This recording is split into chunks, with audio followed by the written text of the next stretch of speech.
Let's talk about the energy of money, of income and revenue, and why I decided very wisely to cut up my parents' credit card, the card linked to the bank of mom and dad, over a year ago when I moved to London.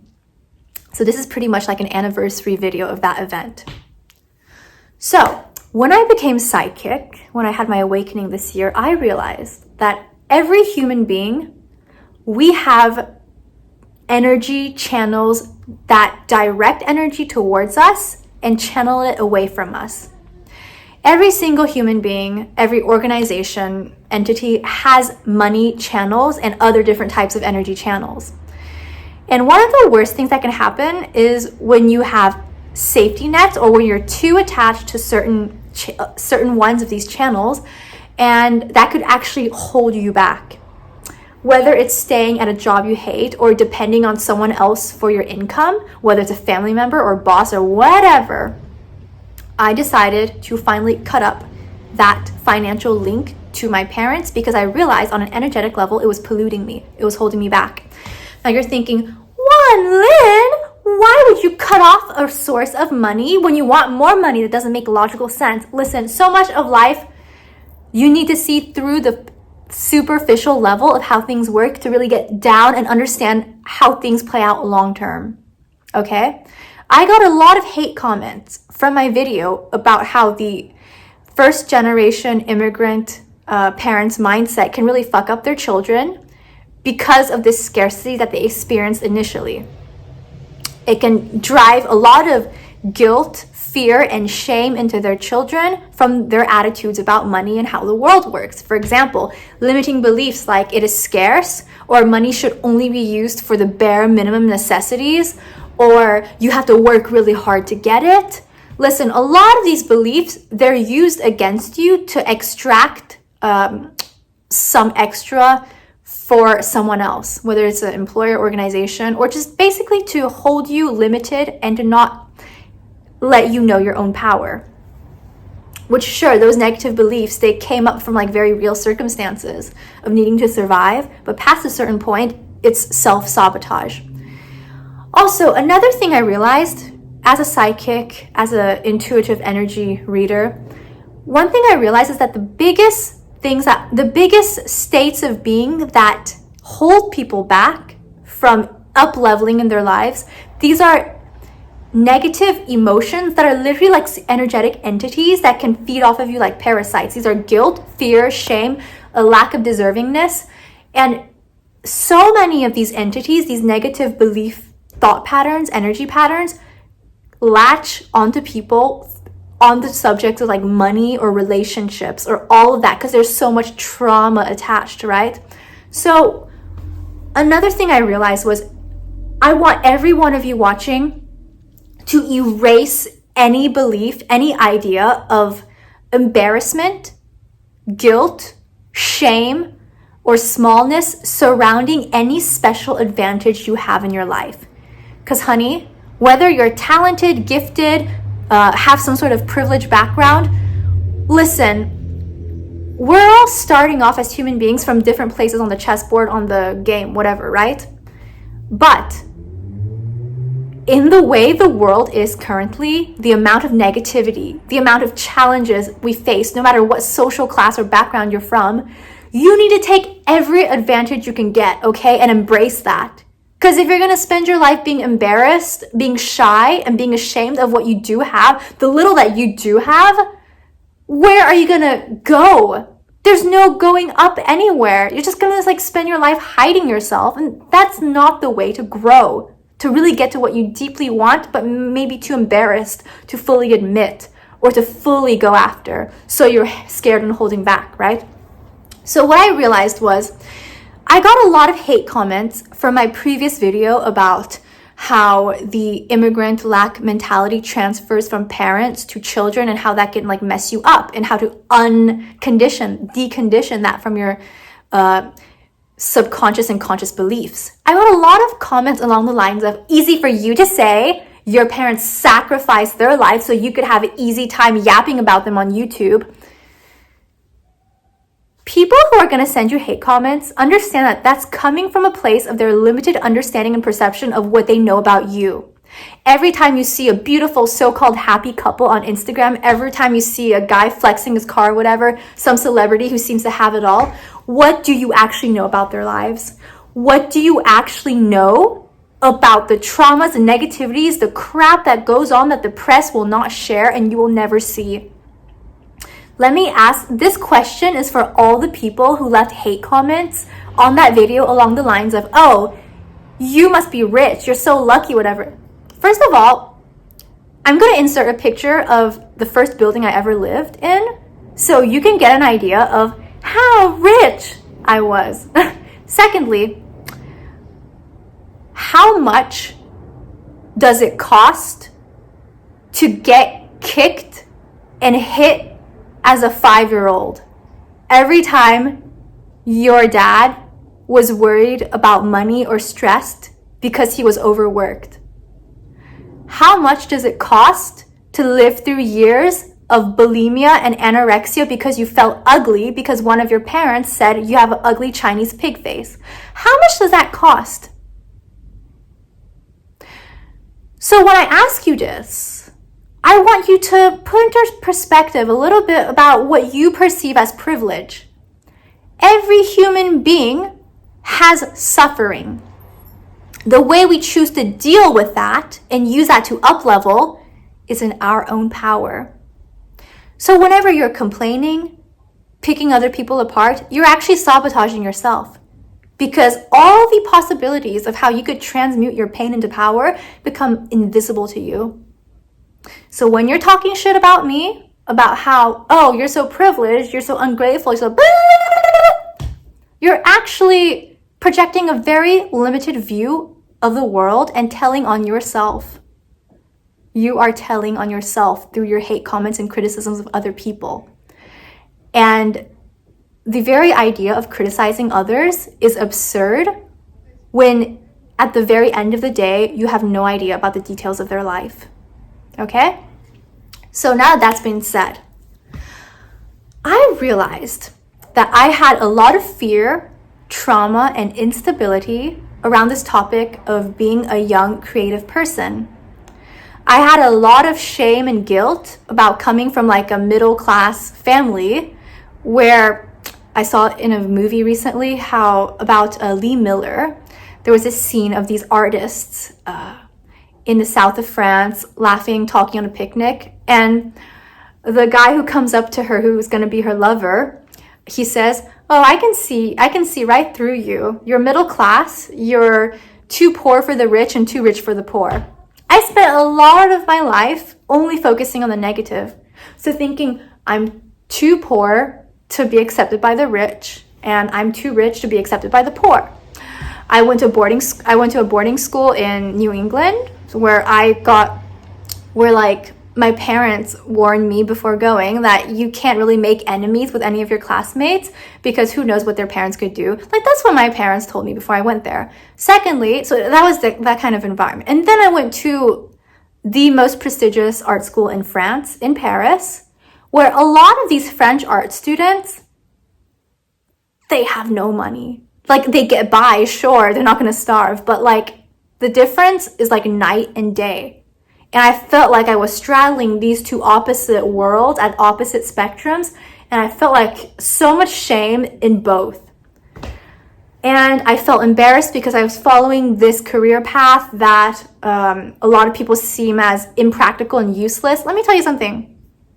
Artists, they literally predict the future. Comedians, they can literally predict the future through their commentary during their sets. So the people, this theme comes up in Shakespeare's plays, the fool that actually knows everything and tells on everything. Like, if you look at some of these Shakespearean plays, there's this trope of a character, the fool, who makes remarks that are extremely precise, cutting, and truthful under the guise of being an idiot. A lot of the most brilliant people in the world, they're kind of like that because they see through everything and don't want to play into it anymore. Think Jim Carrey. So, back on the topic of why I chopped up my parents' credit card to the bank of mom and dad. I realized that from an energetic level, as a clairvoyant, as a psychic, the energy, okay, money is a form of energy, right? But it also gets polluted through the emotions in which it changes hands. So I heard this from the channel This Is Maria, which is a channel about spirituality that I really love. I heard about this from her, that money is a form of energy that can be represented by water, and the majority of water and money on planet Earth is dirty because of the emotions associated with it, which is so true. How many people are paying out their rent, their bills, buying things with the emotion that, oh my God, I really hope I have enough, or God, this is too expensive, or I feel like I'm being ripped off, or I had to suffer so much to earn this money. And there's this whole trauma and pain and worry and anxiety attached to this energy. So, same thing with my parents. I went through many years of using that card as a very nice, comfortable safety net, but there was always this shame around it because I could feel the energy in which they earned that money. And even though I went to a tuition-free school, so before you come at me saying, oh my God, you're such a spoiled brat, I'm not sure I deserve to be a spoiled brat. But second thing, I earned my way into a subsidized school that has like a acceptance rate between 5 and 10%, where the tuition per year is like 400, 500 euros. Compare that to an American art school that's like 70, 80. It's like ridiculous. 1,000 per year. I really feel like, to put things into perspective, I could really feel the energy in which my parents earned their money, which was a lot of stress, a lot of getting bullied at work or not feeling properly valued. All of that energy was leaching into the transactions I made. Though this is also like, it depends on your perspective. A lot of energy around money or objects or practices that you have in your day-to-day life, the perception and the energy in which you partake in them, they could be the same thing and have two completely different outcomes. So with that negative mindset that I used to have, I would feel a lot of embarrassment every time I tapped that card or swiped that card or used it to do anything. And the number one thing that kept repeating over and over again with this card that my parents fed into was that every time I wanted to buy a little extra nice thing, whether it's a massage, whether it's a new dress, or whether it's like a trip, an Airbnb for some day trip, my dad would see that transaction, which that's also like that's a very weird energy for like someone else to like constantly monitor everything you buy. Very weird, restricting energy.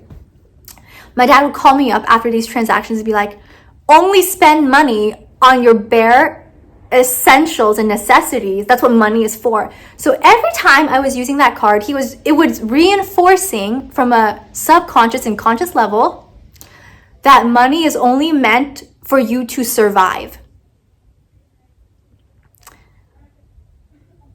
So from a very limited perspective, yes, it's a great privilege to have a safety net of a monthly card that you can use, right? But from the higher perspective, that was a major sabotage, because every time I ate food purchased with that card, every time I wore clothes purchased with that card, I was buying into, literally and metaphorically, the belief that money is only for survival. It is only for the bare necessities. But people who really accumulate a lot of wealth, I've noticed this in their attitudes about it, it's that they don't treat money as a like evil tool for survival. They're not ashamed and guilty about it. Same with sex and relationships. People who have this guilty, fearful, shameful attitude around sex, how do you have a pleasurable life going through the world with that mindset? Same with your finances. So the moment I cut up that credit card that was pulling me back, that was telling me, oh, money is only to survive, I unlocked, I destroyed this channel, this previous energetic channel, this funnel of money towards me, and forced me to open up different new channels that would really help me in the long run. How does this work?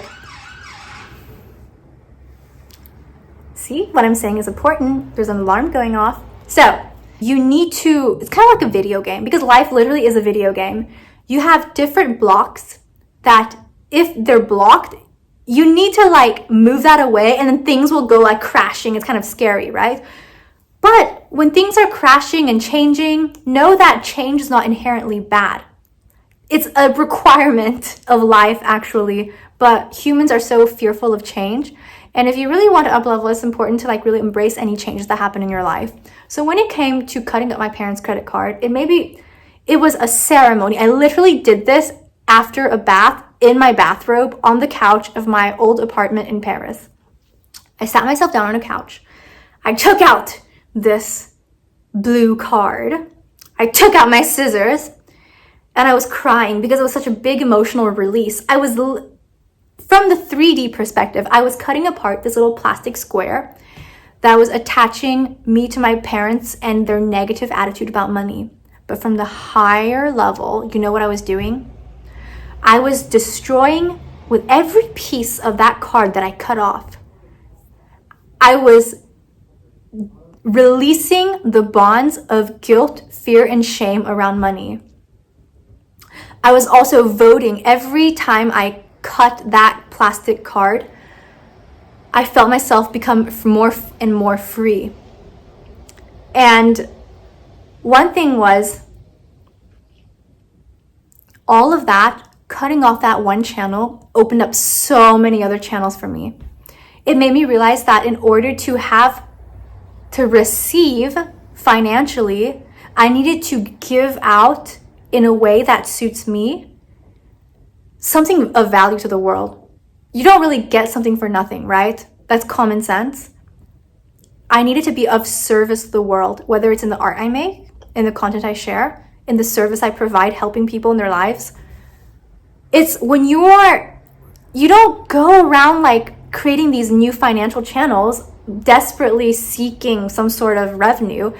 It comes from an attitude of making yourself valuable.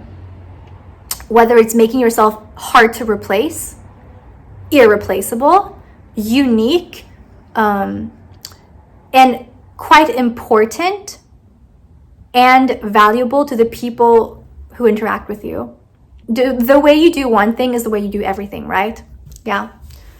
So there's that. And one little energetic exercise that's really good for evaluating how your money channels are, it's to maybe do an evaluation of your emotional feelings towards money. So every time I buy something, every time I receive money, I like to attach a positive emotion to it. So like, I'm really grateful I get to pay for this bill, or I'm really grateful I get to buy these groceries. I'm really grateful. This might seem like crazy to some people, but when I tap my card on the metro, the London Underground machine, I literally say thank you, even if there's no one around. Even if there's no one around, I say thank you, because the visible world, I guarantee you, it's like 1% of reality. And it's the densest form of reality but yeah, that's another topic. So that is why I cut up my parents' credit card.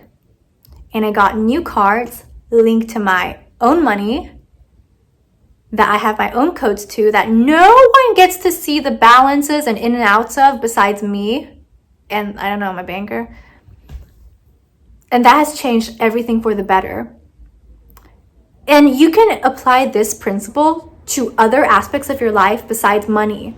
So for example, if you're in a relationship that is sucking the life force out of you, or it doesn't even have to be that bad, can I just remind you real quick that being comfortable or not having things worse isn't isn't like an acceptable, good reason to be in a relationship. Like, not having a relationship that isn't bad, that's not like the gold standard. You know that, right? So, for example, when you're scared, when you want a gold standard relationship, when you want a Pookie and Jet, right? When you want a Nara Smith, Lucky Blue Smith sort of relationship, and you're currently in a relationship where you're like, I want something more, I want something better, but I'm scared it's not gonna come, so I'm gonna stay for now. It's the same as me when I was using my parents' credit card to the bank of mom and dad, thinking, oh, what about my art career? I'm scared. At least I have this little safety net of money, this little money channel, this little polluted, dirty money channel of a log floating out in this big sea of uncertainty. Embrace the uncertainty. Same with a relationship. Once you need to like think of it as like a palm of your hand, okay? If you have something that's not really what you want inside the palm of your hand, and you want to receive what you really actually want, like, bloop, yay, oh my God. But you have this crap stuck here. You need to first let go of that, clean up your hand, and put a beautiful vessel. Like Kabbalah teaches you this, to have a perfect vessel for receiving what you actually want. Because if you don't have the right vessel, it's not going to come to you, right? That's what like energetic blocks are, negative subconscious beliefs are. So yeah, I don't know what your version of this is, whether it's a safety net that's actually holding you back in any aspect of your life. But what I want to get across to you from sharing this quite vulnerable story, because hey, I'm opening the doors to a lot of hate comments and judgment, right? Oh, but you're so privileged. As I asked you before, how much does it cost to get kicked as a little girl? How much does it cost to get called an ugly fat pig, to get anorexia from that for years? Listen, stop judging like what other people have as better or worse than you, and just focus on yourself, okay? And that's it for today. That's it for this video. If you want to book a call with me, because I'm so freaking good at yapping to make your life better, like my friends all call me for this, you can do that on my website. You can find me on Instagram under La Princesse des Beaux-Arts and request to follow me there if you want. And that's it for today. It's like really dark, so painting is not ideal in this light, or that might be a negative limiting belief. Painting in the dark makes your painting so much brighter, because when the actual light comes on, it's like so much brighter, right? Yeah, every disadvantage is an advantage in disguise, but if you have the negative mindset, it'll never appear before your eyes. I'm a lyrical genius! Oh my God, I love being me. Dear God, thank you for blessing me with a beautiful life and perfect body and beautiful face and oh so many great gifts. I know you gave me eczema so that other people wouldn't think that you have favorites, but I understand. Thank you. I know you did not put me on earth to struggle and be scared and ashamed of all the beautiful things I have. Thank you. Guten Tag, ich liebe dich.